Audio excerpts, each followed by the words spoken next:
Yo, hivi mlikisikia alichokiongea mheshimiwa mbunge Baba Levo? Anasema kwamba licha kuwa yeye ni mbunge lakini njaa ikimkamata big time, anampigia simu msanii Diamond Platinum anaokota. Imagine. Mbunge wangu nilionao. Njaa ikinishika nampigia Diamond na mimi niko hoi. Naokota. Ina ubaya gani? Asante sana watu wa Arusha.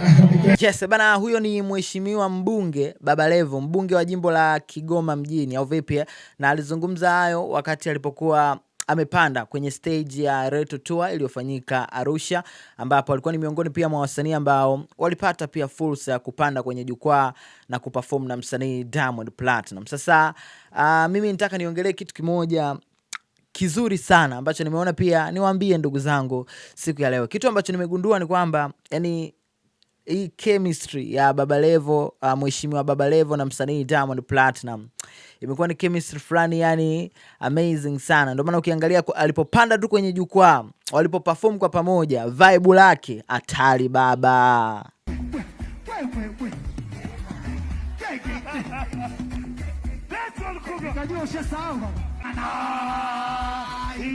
Meona sasa ukiangalia pia hata kwenye hii hapa video, hii video ni ya mwaka jana, ambapo msanii Diamond Platinum alifika kwenye jimbo la Kigoma mjini, ambapo lilikuwa ni jimbo ambalo mheshimiwa Baba Levo alikuwa anagombea kiti cha ubunge. Sasa kilikuwa ni kipindi cha kampeni, msanii Diamond Platinum alienda kumpa support. Angalia nyomi la watu bro.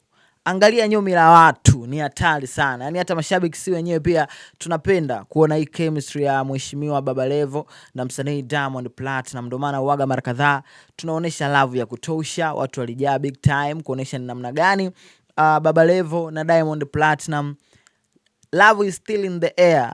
Wazungu wanasema hivyo. Bana, leo ni Sabasaba. Nipo hapa. Nimeona tuniwape hii content washikaji zangu au mnanikataa? Mimi naitwa Bounce. I got love for all.